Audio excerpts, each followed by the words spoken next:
Bonsoir. Plusieurs voix vont se succéder ce soir. Tel un chœur, C-H-O-E-U-R cette fois. Dans cet espace culturel Capellia, vous conviendrez que la métaphore s'imposait. Et c'est promis, nous n'irons pas jusqu'à chanter, eu égard à vos oreilles et à la météo. Ainsi, vous comprendrez notre vision de l'éducation, de la culture, de la citoyenneté, du sport, notre vision du vivre ensemble, avec les chapelaines et les chapelains de tous âges et de toutes conditions. Notre territoire est actif, dynamique et engagé. Cette deuxième soirée vous prouvera que nous sommes aussi aux côtés de Fabrice Roussel. En mettant une nouvelle fois l'éducation au cœur de notre action, avec tout d'abord la petite enfance et la poursuite du chemin tracé au cours de ce mandat par Béatrice Jaunet, ici présente, et ceux qui l'ont précédée. Les modes d'accueil sont divers pour que chaque famille trouve celui qui convient à ses principes éducatifs. Certaines familles confient la prunelle de leurs yeux à l'une des 170 assistantes maternelles, chapelaines, et c'est aujourd'hui le cas pour 6 familles, 6 enfants sur 10. Le relais des assistantes maternelles, on baptise également le RAM, est à leur côté. Dans le cadre du projet pluriannuel 2014-2018 signé avec la Caisse d'allocation familiale, ces missions vont évoluer avec la mise en place d'un nouveau dispositif d'offre d'emploi des familles. Elles faciliteront les gardes à domicile et les gardes partagées. Ces professionnels de la petite enfance seront soutenus et accompagnés dans leur pratique professionnelle lors de temps collectifs et d'activités d'éveil. Nous mettrons notamment en place un partenariat avec l'Institut d'éducation motrice La Buissonnière qui accueille des enfants de 18 mois à 10 ans atteints de déficience motrice. Leur expertise et la richesse de nos échanges nous permettra d'améliorer encore l'accueil des enfants porteurs de handicap, qui est un élément fort de ce mandat et des mandats à venir.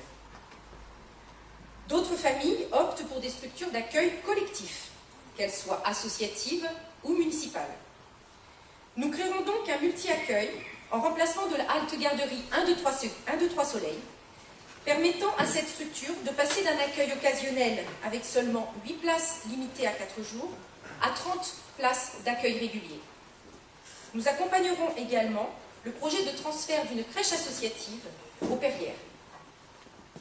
On ne naît pas parent, on le devient. Et aucun mode d'emploi n'est à ce jour disponible sur le marché ou sur Amazon. Ainsi, le soutien à la fonction parentale nous paraît-il indispensable. Et nous soutiendrons les associations qui œuvrent dans ce domaine en leur permettant d'organiser d'autres soirées d'échange, de réflexion, où chacun pourra trouver ses propres clés, créer ses propres outils du quotidien des parents. Les familles monoparentales et isolées, en progression sur notre territoire comme ailleurs, seront les premières concernées par ces nouvelles soirées. Puis vient le temps de l'école. L'école maternelle d'abord, puis ensuite l'école élémentaire.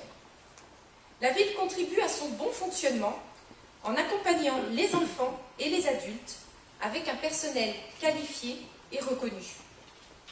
Mais le bien-être, le bien-vivre à l'école passe aussi par les conditions matérielles d'accueil et la ville doit veiller constamment à l'état des bâtiments par des travaux d'entretien réguliers, plus ou moins lourds, et parfois la création de nouveaux équipements. C'est le choix que nous faisons pour l'école Robert Doisneau, créée en 1981, quelque chose comme ça. Ah, alors c'était l'autre partie. Alors je me suis trompée là-dessus, excusez-moi.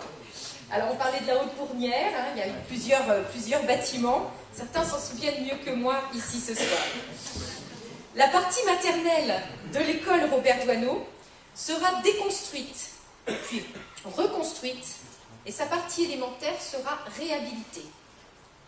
Des espaces mutualisables s'inséreront dans ce beau projet pour répondre aux besoins d'accueil sur les temps municipaux.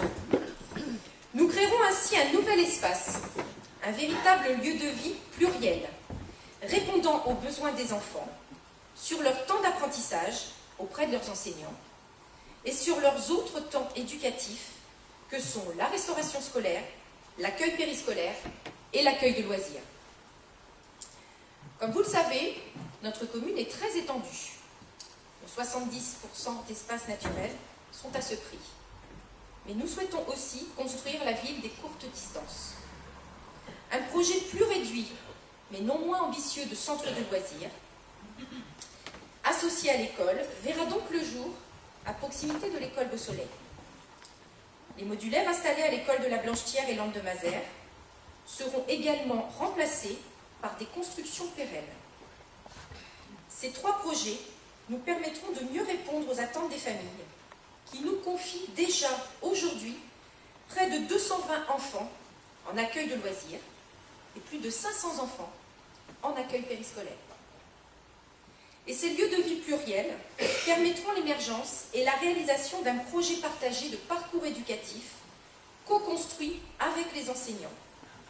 Parcours qui favorisera un développement harmonieux de la personnalité et de l'estime de soi des enfants.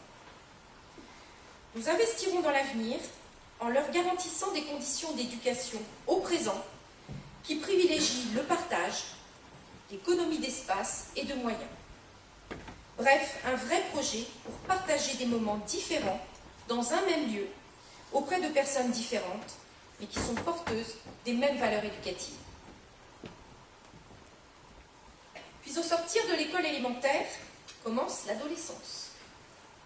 Et toutes ces étapes dans la vie d'un enfant, puis d'un jeune, nous incitent à des adaptations. Nous poursuivrons le travail réalisé au cours de ce mandat par Isabelle Calenville, également présente ce soir, et ceux qui l'ont précédée. Nous redéfinirons les tranches d'âge et nous créerons des espaces passerelles au plus près de ces changements et de l'évolution des besoins propres à cet âge qu'est l'adolescence. Un nouveau lieu d'accueil sera également créé autour de la salle Balavoine pour les jeunes de 12 à 17 ans. Nous créerons un support d'expression fait par et pour eux, où ils partageront leur avis et leurs talents. La participation des enfants et des jeunes passe également par cela. Nous développerons un projet de Globetrotter Chaplin pour promouvoir les initiatives des jeunes désireux de s'ouvrir à d'autres cultures. La question de l'engagement se pose généralement à cette période de la vie. Et les collèges jouent leur rôle pour aider ces jeunes citoyens à se mettre en marche et à se prendre en main. Nous soutiendrons donc particulièrement les associations qui ont à cœur de former nos jeunes bénévoles. Je viens de vous évoquer, vous présenter notre ambition éducative.